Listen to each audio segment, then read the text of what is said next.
बांग्लादेश में माइनॉरिटीज का और स्पेशली हिंदुओं का बहुत ही बुरा हाल हो रहा है। Idols of भगवान Jagannath, Balabhadra and Devi Subhadra on the floor of a burnt temple in Bangladesh. आपने एक साल पहले देखा कि मंदिरों को जलाया गया था, भगवानों की मूर्तियों को तोड़ा गया था, आदमियों को बीच सड़क पर लटकाया गया था, हिंदू औरतों के घरों में घुसकर उनको मारा गया था, उनके गोडाउन से, उनके दुकानों से चोरी की गई थी। और तो और राहुल आनंद जो कि एक बांग्लादेशी सिंगर है, उनके घर को तक जला दिया गया था सिर्फ क्योंकि वो हिंदू थे। आपने ये वीडियोस तो देखे ही होंगे जहाँ पर कुछ बांग्लादेशी पार्लियामेंट हाउस में घुसकर वहाँ पर चोरी कर रहे थे। शेख हसीना के कपड़े तक चोरी करके उनको पब्लिकली परेड किया जा रहा था और उनका खाना खाया जा रहा था और उनके स्विमिंग पूल में लोग स्विमिंग कर रहे थे। लेकिन उसी बात पर कुछ इंडियंस का ये कहना था, क्या लोक कल्याण मार्ग जहाँ पर हमारे पीएम की रेसिडेंसी है वहाँ पर ऐसा स्विमिंग पूल है? कुछ तो सीधा कह रहे थे कि इंडिया में भी 50 करोड़ लोग हैं, अगर वो एक साथ इकट्ठा आ जाए तो इंडिया में भी बांग्लादेश जैसी तख्तापलट किया जा सकता है। बेसिकली इंडिया में भी ऐसे लोग हैं जो डेस्परेट हैं कि इंडिया में बांग्लादेश जैसी सिचुएशन कब खड़ी होगी। अब यहाँ पर ना कुछ लोग बोल रहे थे कि बांग्लादेश में माइनॉरिटी सेफ है, पहले भी थे और आज भी है, और अगर ऐसा है तो please explain me this. Partition के टाइम बांग्लादेश में हिंदुओं की 22% पॉपुलेशन और आज की तारीख में 7.5% पॉपुलेशन, ये कैसे हो गई?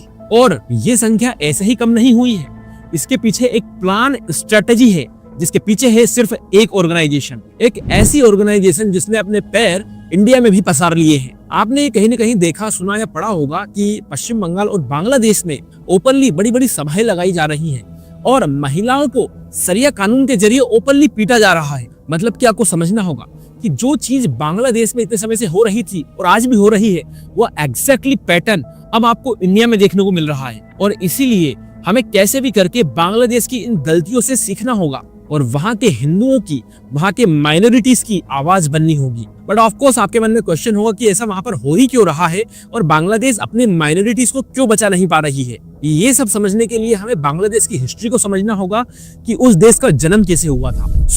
पार्टीशन के पहले इस वाले रीजन में 30% हिंदू लोग रहते थे। फिर 1947 में जैसे ही इंडिया का पार्टीशन हुआ तो ये वाला रीजन पाकिस्तान के पास चला गया, जिसका नाम हो गया ईस्ट पाकिस्तान। उस समय बहुत सारे हिंदू ईस्ट पाकिस्तान से माइग्रेट करके इंडिया तो आए थे, पर इसके बावजूद करीब 22% हिंदू वहीं पर रुक गए थे क्योंकि वो अपना पूर्वजों की जमीन जायदाद वहां पर नहीं छोड़ना चाहते थे। जैसे एक फेमस बांग्लादेशी सिंगर राहुल आनंद के पेरेंट्स ने भी यही किया। इसके बाद 1971 में ईस्ट पाकिस्तान यानी कि बांग्लादेश पाकिस्तान से आजाद तो हो गया फाइनली, लेकिन ये कभी उनकी मानसिकता से आजाद नहीं हो पाए क्योंकि आज की तारीख में भी अगर वहां पर कोई कू हो, कोई प्रोटेस्ट हो, कोई इलेक्शन हो तो सिलेक्टिवली एक पर्टिकुलर माइनॉरिटी को ही टारगेट किया जाता है। और इसीलिए अगर आज हम वहां पर देखोगे तो 7.5% हिंदूज, 0.6% बुद्धिस्ट और सिर्फ 0.03% क्रिश्चियंस ही बचे हुए हैं। एंड अनफॉर्चुनेटली कुछ रिपोर्ट्स के अनुसार बांग्लादेश में आने वाले 30 सालों में एक भी माइनॉरिटी नहीं बचने वाली है। और इसीलिए मैं कह रहा हूँ कि ये बात सिर्फ हिंदू मुस्लिम की नहीं है, ये मुद्दा माइनॉरिटीज को प्रोटेक्ट करने का है जो बांग्लादेश में आज से नहीं सदियों से प्रोसिक्यूट होते हुए आए हैं। 23 अप्रैल 1971 जाति भंगा मैसेकर लिबरेशन के दौरान प्रताड़ना से परेशान होकर finally Hindus Pakistan occupied Bangladesh से इंडिया जाने का फैसला लेते हैं। तो वहां पर टोटल 12 गांव के हिंदू इंडिया रवाना होने के लिए एक जगह इकट्ठा होते हैं। लेकिन वहाँ इतना बड़ा मैसेकर होता है जो बिल्कुल जलियांवाला बाग हत्याकांड जैसा होता है, जहाँ पर बच्चों, बूढ़ों और महिलाओं को किसी को नहीं बख्शा जाता और करीब 3500 से ज्यादा हिंदुओं को दिन दहाड़े मार दिया जाता है। नेक्स्ट, संकरी बाजार मैसेकर। इसी जाति भंगा मैसेकर के एग्जैक्टली एक महीने बाद 26 मार्च को संकरी बाजार नाम के एक पूरे हिंदू मोहल्ले को पाकिस्तानी आर्मी और रजा खानों ने मिलकर मार दिया, जिसमें 212 लोगों की डेथ हो गई। Next, Sohagpur massacre. 25 जुलाई 1971 में बांग्लादेश शेरपुर डिस्ट्रिक्ट के सोहागपुर में सुबह 9 बजे पाकिस्तानी आर्मी और उनके साथियों ने खुलेआम गोली चलाकर 164 लोगों को मार दिया और 57 औरतों का रेप कर दिया। फिर 1971 के बाद बांग्लादेश को पाकिस्तान से आजादी मिली, तब माइनॉरिटीज को लगा कि अब शायद वो सेफ होंगे, लेकिन अनफॉर्चुनेटली ऐसा कुछ भी नहीं हुआ। 2001 में वहां की बीएनपी यानी कि बांग्लादेश नेशनल पार्टी, जो कि शेख हसीना पार्टी के ऑपोजिशन में खड़ी है, वो इलेक्शंस जीत गई और उन्होंने 150 दिन का एक हिंदू मैसेकर लॉन्च कर दिया। ये मैसेकर इतना क्रूअल था क्योंकि ये 150 दिन चला, जिसमें in total 18,000 anti Hindu actions हुए। 1,000 हिंदू औरतों का रेप हुआ, करीब 200 हिंदू औरतों का गैंग रेप हुआ और 50,000 हिंदू बांग्लादेश छोड़कर इंडिया भाग गए थे। इनफैक्ट 2013 में भी 44 हिंदूज को मार दिया गया था, 50 टेम्पल्स को तोड़ दिया गया था और 1500 घरों को टारगेट किया गया था। और ये सिर्फ कोई एक दो इंसिडेंट नहीं है यार, मतलब यहाँ पर एक पूरी की पूरी लिस्ट है जहाँ पर सिलेक्टिवली हिंदुओं को ही टारगेट किया गया था, और वो भी सिर्फ इसलिए क्योंकि वो एक माइनॉरिटी ग्रुप से बिलोंग करते हैं। इनफैक्ट एक ऑफिशियल रिपोर्ट के मुताबिक 2013 से लेकर 2024 तक शेख हसीना, जो कि कंपैरेटिवली लिबरल और सेकुलर मानी जाती है, उसके टेन्योर में इन टोटल 3600 हिंदू अटैक्स हुए हैं, यानी कि हिंदुओं के ऊपर अत्याचार हुआ है। लेकिन जैसे कि मैंने पहले भी कहा था कि आजकल ये जो रेडिकल मानसिकता है ये इंडिया में भी फैल रही है, तो उसके पीछे जिम्मेदार है ये ऑर्गेनाइजेशन जमात इस्लाम। और अभी तक मैंने जितने भी अटैक्स और जितने इंसिडेंट आपको बताए हैं ना, उन सबके पीछे भी कहीं न कहीं इस ऑर्गेनाइजेशन का हाथ है। जैसे 1971 का मैसेकर हो, 2001 में 150 दिन वाला हिंदू मैसेकर हो, इन सब का जिम्मेदार है जमात इस्लाम और उसका स्टूडेंट विंग इस्लाम छात्र शिविर। इनफैक्ट जब 2013 में बांग्लादेश के इंटरनेशनल ट्रिब्यूनल कोर्ट ने इस जमात के वाइस प्रेसिडेंट को 1971 के हिंदू मैसेकर में कल्प्रिट पाने पर फांसी की सजा सुनाई गई, तो उस जमात की स्टूडेंट विंग प्रोटेस्ट करने लगी। लेकिन कैसे पता है? और हिंदुओं को मारकर। मतलब आप देख रहे हैं कितने घटिया तरह का पॉलिटिक्स है। मतलब हमारी ऑर्गेनाइजेशन ने हिंदुओं का मैसेकर नहीं किया, इस बात का प्रोटेस्ट करने के लिए वो हिंदुओं का ही मैसेकर कर रहे थे। इनफैक्ट रिसेंट में हुए बांग्लादेशी स्टूडेंट प्रोटेस्ट और हसीना की सरकार को गिराने के पीछे भी इसी ऑर्गेनाइजेशन का हाथ है। इसीलिए इनके इतिहास को हमें बहुत ही बारीकी से समझना होगा। देखो, जमात की हिस्ट्री बहुत ही पुरानी है। इसे 1941 में आजादी से भी पहले सैयद अबुल अलामुद्दीन ने बनाया था, जो चाहते थे कि ऑल ओवर इंडिया शरिया कानून लागू हो जाए।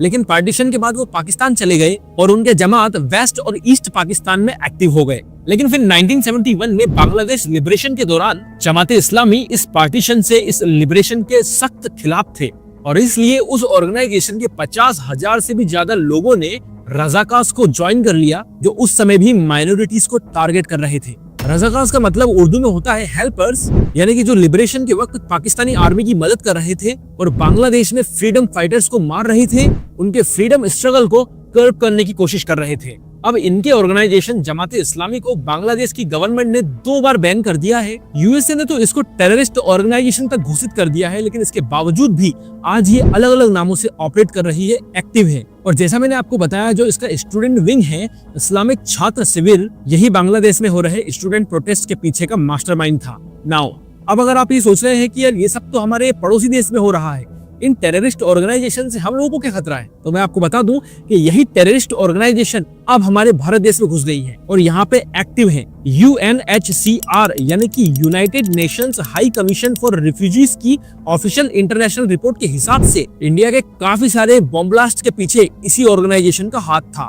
2013 में बोध गया टेम्पल, जो कि एक वर्ल्ड हेरिटेज साइट है, वहां पर उन्होंने 9 सीरियल बॉम्ब ब्लास्ट करवाए थे। 2014 के वेस्ट बंगाल के बर्धमान डिस्ट्रिक्ट में हुआ खादरागढ़ ब्लास्ट, और 2018 में कालाचक्र मोनेस्ट्री में दलाई लामा को मारने के लिए जो बॉम्ब ब्लास्ट किया गया था, इन सभी ब्लास्ट में इसी ऑर्गेनाइजेशन का इन्वॉल्वमेंट था। और ये इंटेल भी फोर्सेस को इन्हीं टेररिस्ट ने दिया है। एक्चुअली इन सब ब्लास्ट के बाद पुलिस ने एक इन्वेस्टिगेशन चालू किया था, जो कि कई सालों तक चल ही रहा था। लेकिन आखिरकार फरवरी 2018 में Kolkata special task force STF ने 6 इलीगल बांग्लादेशीज को अरेस्ट कर लिया, क्योंकि इन बांग्लादेशीज के उसी टेररिस्ट ऑर्गेनाइजेशन इस्लामिक जमात के साथ लिंक पाए गए थे।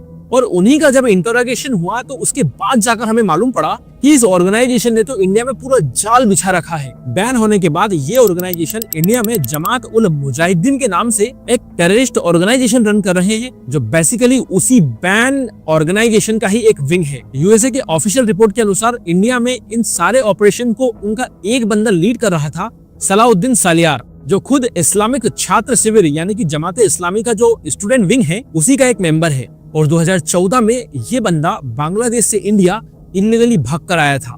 दरअसल सालिया अपने कॉलेज टाइम से ही इस्लामिक छात्र शिविर का मेंबर था, बट बाद में उसने जमात का ही एक आम terror wing Jamaat ul Mujahideen Bangladesh JMB join कर लिया। इंडिया में इलीगल एंट्री मारने के बाद इसी बंदे ने अपने ऑर्गेनाइजेशन का एक नया विंग जमात उल मुजाहिदीन इंडिया में भी शुरू कर दिया, और वो यहाँ आने के बाद बहुत ही सक्सेसफुल रहा।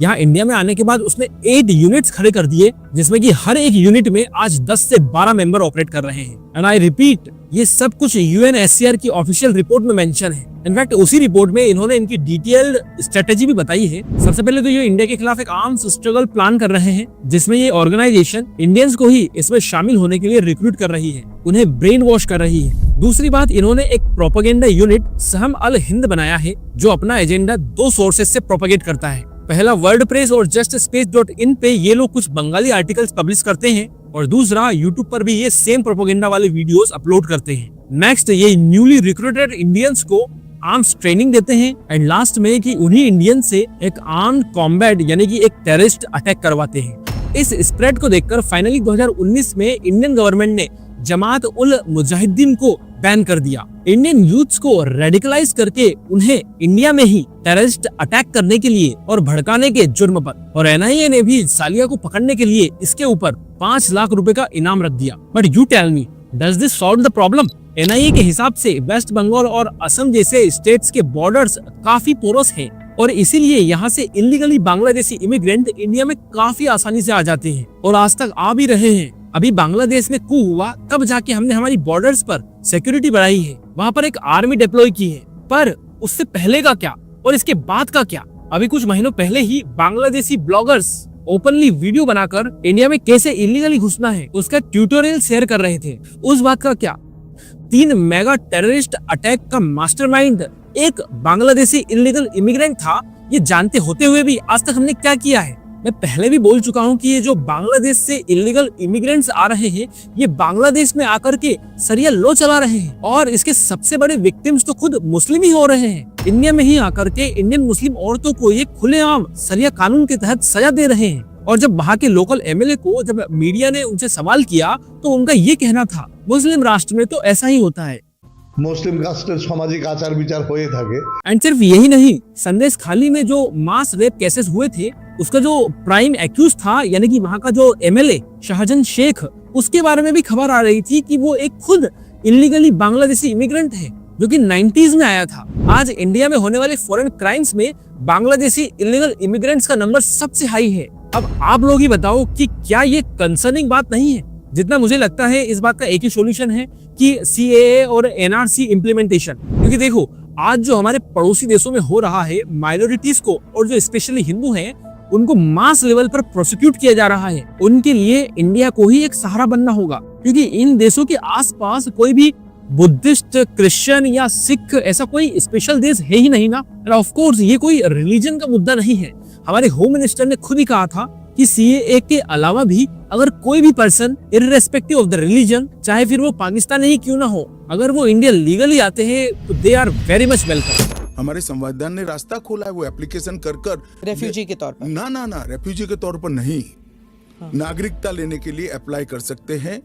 भारत सरकार इनकी भारत की सुरक्षा और भारत की बाकी सारी चीजों को देखते हुए उसका निर्णय करेगी। उन्हें इंडिया सिटीजनशिप देगा, लेकिन जो इलीगली इंडिया में आ रहे हैं उससे हमें प्रॉब्लम है और होनी भी चाहिए। लेकिन जब इन लॉस को कोई लोग रिलीजियस मुद्दा बना करके अपने देश में दंगे भड़काने की कोशिश करता है, तभी हम सब इंडियन को एक साथ मिलकर देश के हित में सोचना चाहिए। हमें इनके नैरेटिव्स में फंसकर नहीं रह जाना चाहिए। एंड इवन हम ये भी सोचकर नहीं बैठ सकते हैं ना कि यार हमारे आसपास तो कुछ नहीं हो रहा है ना, हम तो सेफ है, तो हम किसी और की टेंशन क्यों ले। मार्टिन ली मॉनर ने वर्ल्ड वॉर 2 में नाजीज के लिए जो पोएम लिखी थी ना, वो आज इंडिया के लिए भी एकदम एक्यूरेट बैठती है। पहले वो मेरे शहर में आए और लोगों को मारने लगे तो मैं चुप रहा, फिर वो मेरे मोहल्ले में आए तो मैंने कान बंद कर लिए, फिर वो मेरे पड़ोस में आ गए तो मैंने आंखें बंद कर ली, लेकिन जब वो मेरे घर पर आए और जब मैं चिल्लाया तो मुझे सुनने वाला कोई बचा ही नहीं। एंड आई रिपीट कि हम यहाँ पर इंडिया के नेशनल सिक्योरिटी थ्रेट के बारे में बात कर रहे हैं। पहले तो ऐसा होता था कि ये टेररिस्ट देखते भी नहीं थे कि टेररिस्ट ब्लास्ट में जो मरने वाले होंगे वो हिंदू होगा, मुस्लिम होगा या क्रिश्चियन। लेकिन आजकल तो ऐसा हो गया है कि आपका धर्म, आपकी जाति पूछ करके आपको टारगेट किया जाता है। और इसीलिए बांग्लादेश की जो माइनॉरिटीज है, वहाँ के हिंदूज है, उन सब की आवाज को हमें बनना होगा और अपने देश में इनकी ये रेडिकल सोच ना फैले, इसकी जिम्मेदारी भी हमारी है। ये हमारी जिम्मेदारी है कि हम इन पॉलिटिशियन के नैरेटिव्स में ना आए, अपने आप को अलग अलग धर्मों में नहीं बांटे, इंडियन यूनाइट हो और देश के हित में सोचे। जय हिंद, जय भारत।